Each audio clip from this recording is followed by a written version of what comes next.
Hello, everyone, and welcome back to another episode of the Banker Next Door. I am your host, Dr. Joe Berquist. This is our weekly banking update. It's great to be back with everybody here again. Before I get into the news, I just wanted to mention a couple things. Hopefully, everyone is following along with my book review of The Lords of Easy Money. I just put out part 3, which is a review of chapter 2 of that book. I'm going to be methodically kind of moving through every week. I'm going to bring you guys another chapter of that book. I think there's about 16 chapters in there. But every week I'm going to bring you through and give you another chapter in the book, and we're going to go through and we're going to analyze it and talk about it. And so if anybody's not following that, definitely go in, check that out, listen to it, because like I said before, you really have to understand that book and what the Fed has done and what's going on with the Fed in order to understand the situation that we're in right now and what's happening right now, what could potentially happen in the very near future, depending on what it is that the Fed does, the actions that they take. So definitely check that out. I've posted some updated episodes in the crypto series. If anybody would likes that, did a review of Bitcoin last week. Did kind of an update on the failure of Kansas Bank Tri-State Federal Savings, I think it was called. Yes, they kind of did an update on that. I had a couple other episodes this week just on kind of like AI and banking and updated risk. So I hope you guys will go and just check out some of those episodes and see what's going on there. And again, I just like to say a couple things. Like the episodes that I'm doing and how I'm putting this podcast together here and everything. I mean, everything is supposed to be cumulative. In other words, it's all kind of builds together. The more of this stuff you watch and you listen to, and the more things that I'm kind of reporting on and bringing out, it's like building blocks. You look at the episode on inflation, you look at the yield curve, you look at the national debt, you look at some of the other economic indicators. You look at the labor market, we look at what the Fed's doing. It's not any of those one things by themselves, but if you put it all together, that's how you get the whole picture of what's going on here. And hopefully we learn also a lot more about banks and how banks operate day in and day out. What are the real risks there that are involved? What are successful banks versus unsuccessful banks? Why do some banks fail? You have to do a lot of analysis of bank failures and major financial crises to understand, that there's patterns here. There's patterns that you see in a lot of as you study more of these things, and you also understand that all of these different panics they all have their own little unique kind of ins and outs and their unique quirks to them. And and once you kind of understand that, you could kind of, again, it's not that it's a predictor of anything to come down the road. It doesn't give you like supreme clairvoyance into anything, but it will help you just recognize the things that could potentially be coming down the road, things that could be a problem. It's kind of like a spidey sense. Like, hey, you get your spidey sense, and that spidey sense starts tingling, starts going off, and you're like, yeah, something doesn't feel right there. But anyway, okay, I got my huge stack here. So let's get into the news. Let's see. Let's talk about some of the things that went down this week. So ICBA, the Independent Community Bankers, they actually opened up a new innovation office down in Atlanta, which I thought was pretty interesting. They opened this up with involvement with some of the other kind of fintech companies and the core, what we call core providers around banking, Fiserv, Ncontacts, True North, Whipfly. So kind of an interesting thing. They opened this innovation office down in Atlanta, and they're gonna use that to hopefully bring forth a lot of new innovative fintechs in the years to come. So let's do kind of a quick rundown and talk about what are some of the economic reports that are going to be coming out here next week. So obviously one of the probably the big news for this week was Capital One and Discover Card, kind of putting a deal together. Capital One is going to buy Discover Card. The regulators on Capitol Hill basically ran out against this. Perhaps some people from Visa and MasterCard weren't too happy with another competitor, possibly, maybe. And they ran out. Maxine Waters ran out and called upon Congress to block the deal, saying she is growing increasingly concerned that one day our country may be left with only a handful of mega banks. Well, if she was concerned with that, she would have done something about that 20 years ago. Anyway, At the Fed, the Federal Reserve officials are cautious of cutting interest rates too soon until they have a greater confidence that inflation is receding consistently. We'll talk about a little bit that more in just a minute. What else we got here? At the OCC, acting controller of the currency, Michael Hughes, called on Congress to mandate increased supervision of non-bank players seeking shortcuts into banking through novel charters or bank partnerships.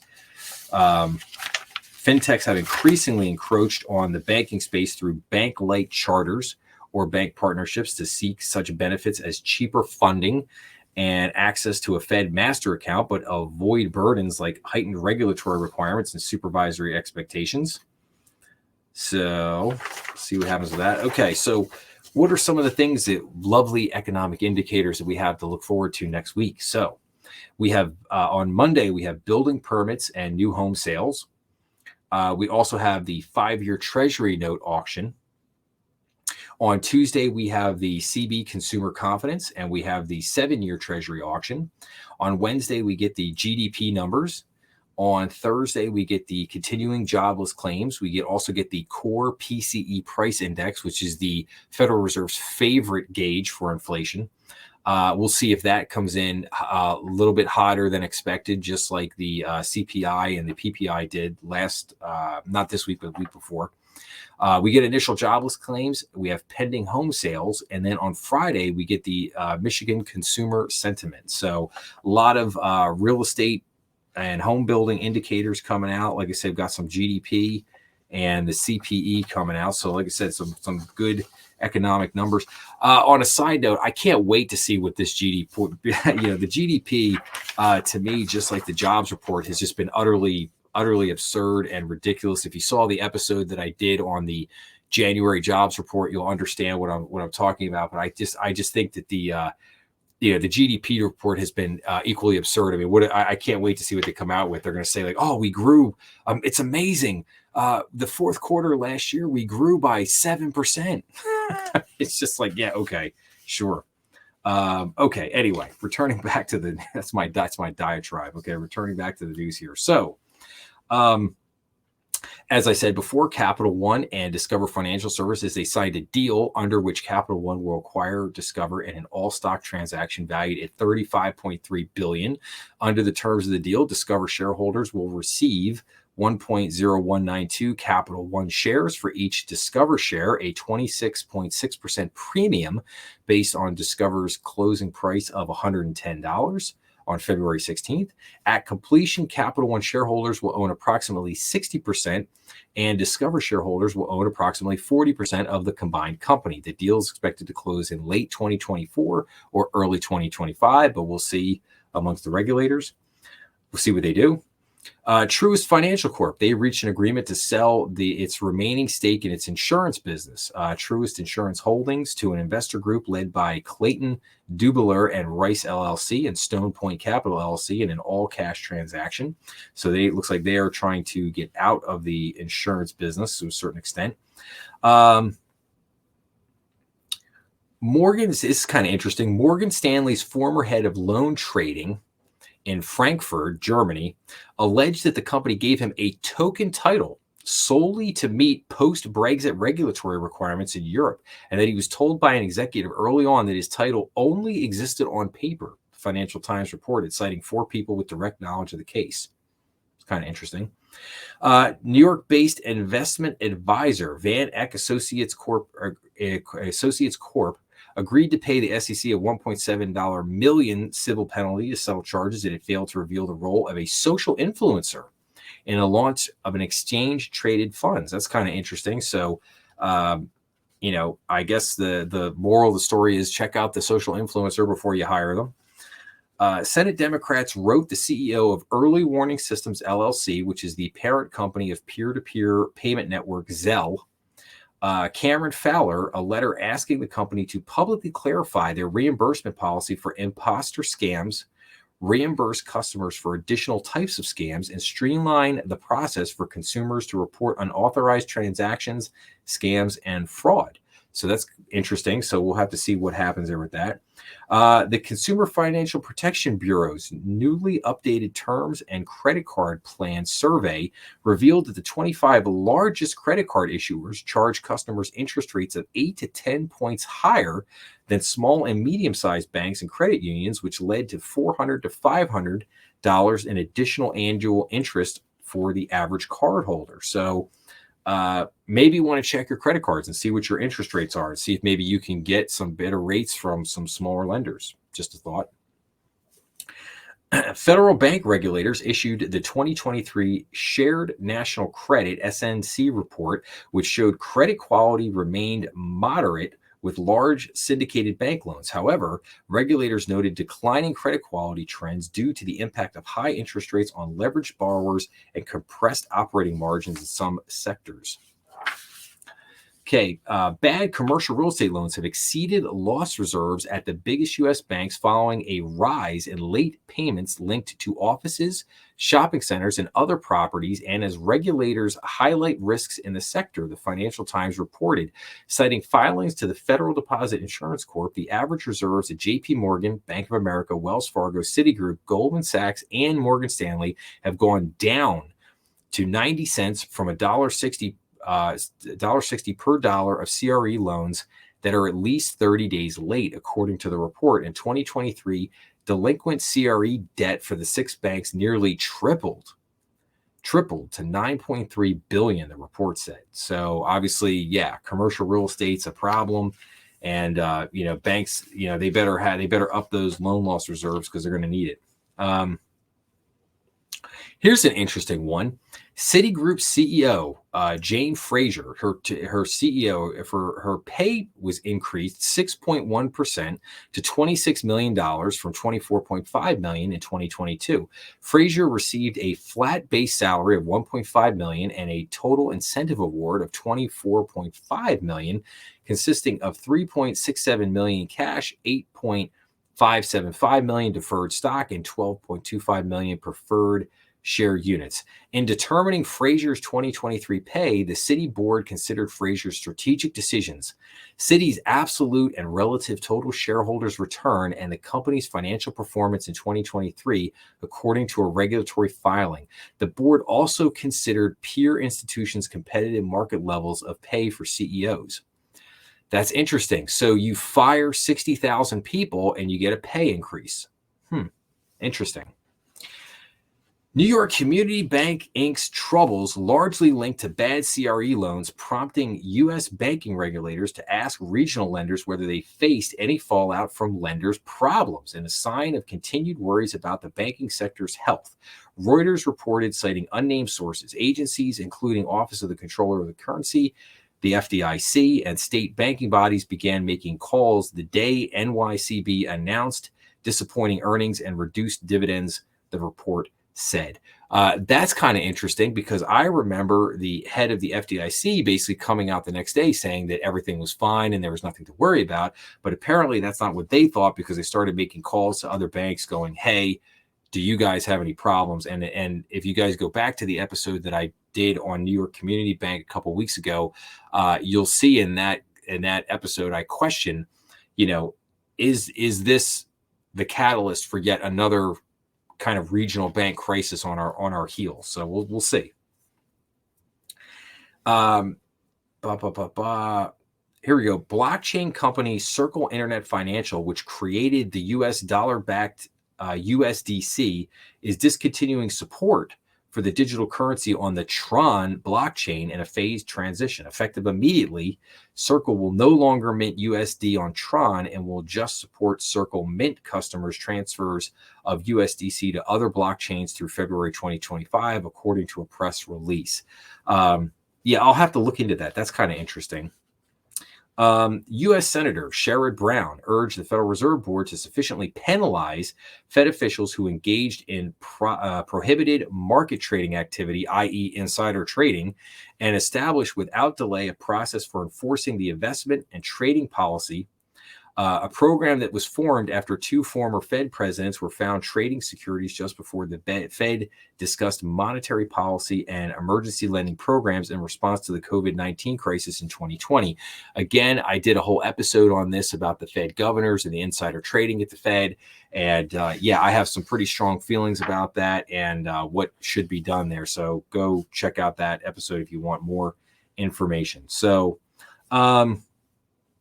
let's see what else we got here.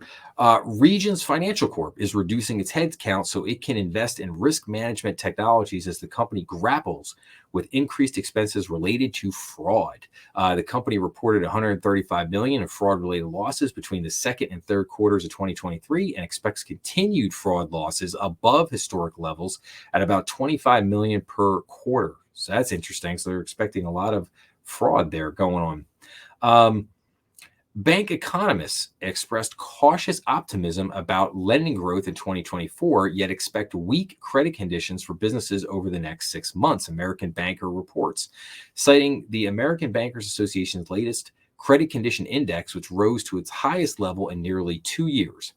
The index, which is based on responses by bank chief economists, reached 26.9 in the first quarter, a below 50 reading, which indicates that the committee predicts credit market conditions to deteriorate according to the report. So a lot of bankers think that we are going to in for some pretty weak credit conditions over the next few months.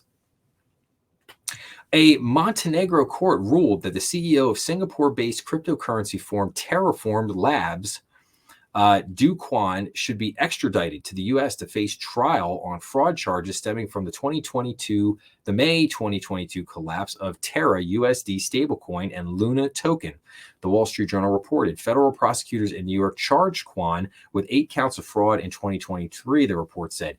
So if you go back and you watch my cryptocurrency part 3 on the collapse of the crypto market in 2022, you'll hear all about Terraform's labs. You hear all about Terra USD and Luna token and how they collapsed, and then that ultimately led to the collapse of the crypto market. Moving on.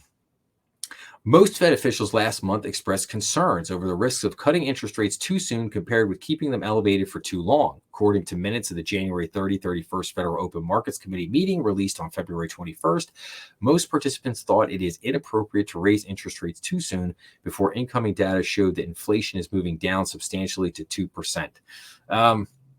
Yeah, I don't think it's going to get there. Democratic Congresswoman Maxine Waters called on banking regulators to block Capital One Financial Corp's $35.3 billion deal. We already talked about that. And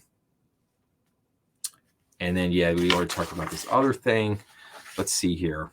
Okay, this JP Morgan Chase CEO Jamie Dimon sold 150.2 million of his shares in the company February 22nd, according to a regulatory filing. Dimon sold on the New York Stock Exchange a total of 821,000 shares, which were part of his equity compensation from JP Morgan from 2017 to 2021, according to the filing. It was the first time Dimon sold shares in the largest U.S. bank since he became CEO in 2005. So Jamie cashing out quite a big chunk of change, $150 million is very nice. Cryptocurrency exchange Payword Inc., doing business as Kraken, filed to dismiss a U.S. Securities and Exchange Commission lawsuit that charged the company with operating an unregistered exchange, commingled customer assets with its own, and at times paying expenses from bank accounts that held customer cash, Bloomberg News reported. Kraken's move followed similar moves from peers Coinbase and BAM Trading Services, Inc., doing business as Binance in the U.S., the report noted. Okay. So, and then what other highlights do we have here? So the Fed is in no rush to cut rates, meeting minutes show. We talked about that, yeah, they're obviously concerned with inflation, don't want to cut things too quick.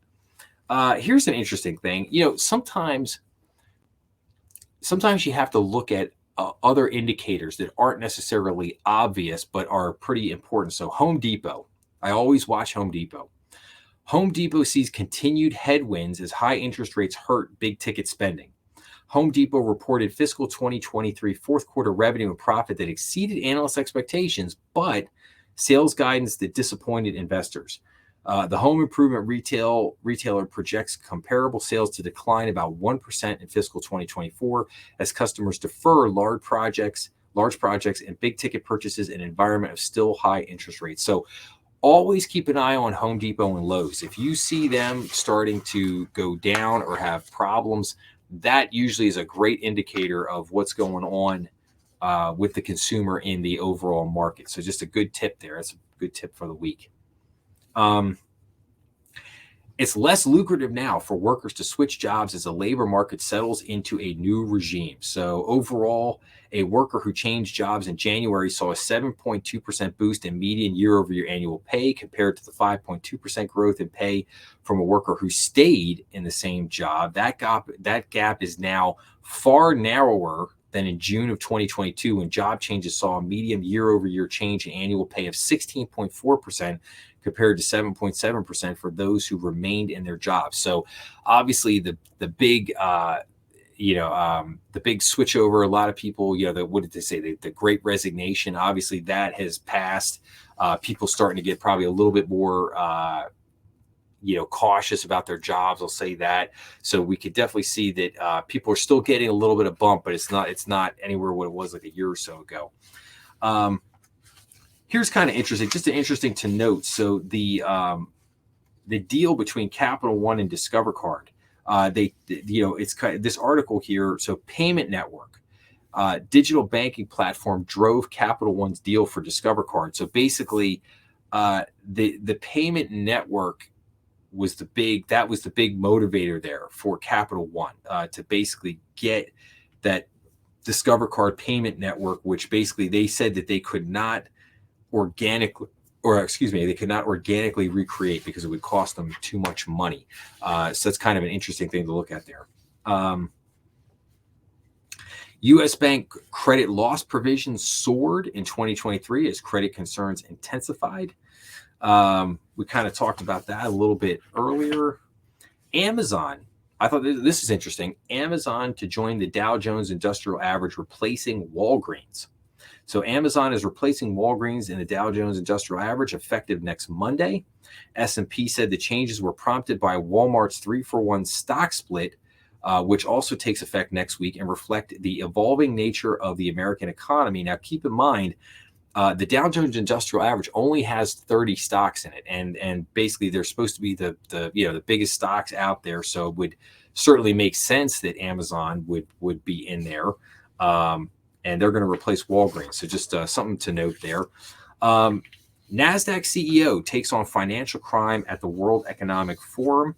And he just gave kind of a whole address and talked about a lot of the toll of financial crime right now. And I'm just going to hit you with a couple numbers here. So $782 billion in drug trafficking activity, $346 billion in human trafficking, and $11.5 billion in terrorist financing. So a total of an estimated $3.1 trillion in illicit funds flows through the global financial system in 2023. That's pretty staggering. Okay, number of banks with a U.S. Texas ratio above 100% drops after the bond rally. So bonds rallied a little bit. So banks, basically the Texas ratio, that's a key kind of capital ratio that gets looked at in banking. That was a good thing. It's a good thing that happened there.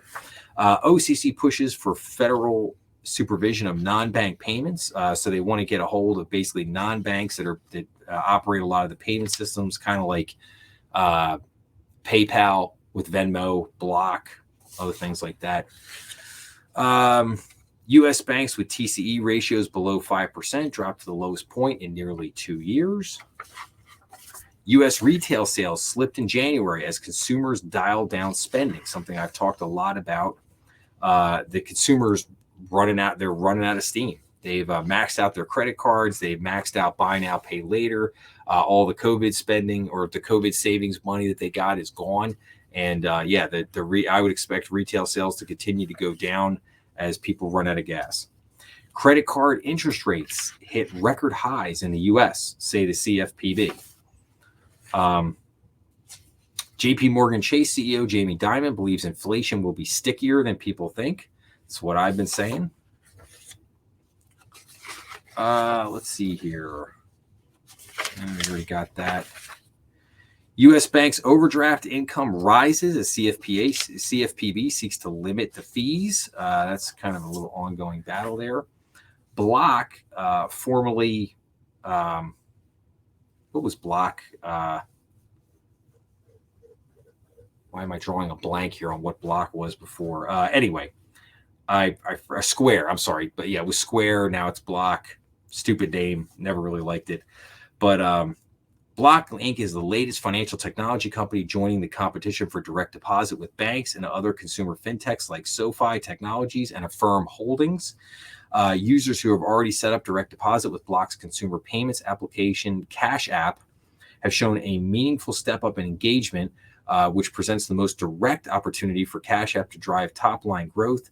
Block chairman and president Jack Dorsey wrote in a shareholder letter, among users of Cash App's debit card product, those who deposit at least $2,000 of paychecks a month spend nearly 6 times more than those who do not. Our strategy is to make sure that we are the best choice and the first choice for anyone looking who's making under $150,000 to see Cash App as their primary bank. Okay, only issue with that is that they do not have FDIC insurance. If anything happens to Block, all of your money is gone. So just keep that in mind. All right, and that's all I really got for you guys today, man. That was, again, it's a lot of news, a lot of stuff happening, a lot of stuff going on. Again, I hope everyone is really enjoying the channel. I hope that everybody's enjoying hopefully what I'm doing here, what's going on. Please go on and check out some of my other episodes. Check out some of the things that are happening right now. I will be back here in, next week to obviously bring you guys a whole bunch more updates and more information, and we will continue to roll from there. But again, I hope everybody, if you're enjoying this, make sure to like, subscribe, share. That always helps the channel. I love you guys. Please help keeping the channel growing, keeping the channel rolling. And don't forget to check out some of my interviews. I just did my second interview with Bob Newman from Chatham Financial on derivatives. A lot of views, a lot of likes. His first interview that I did literally was probably the most popular video I've done so far. And the second one is doing extremely well. So go, check those interviews out if you haven't seen them yet. And anyway, that's pretty much it. I hope everyone has a wonderful week, and I will be back to see everybody again next week. Thanks a lot. Enjoy the weekend. See everybody.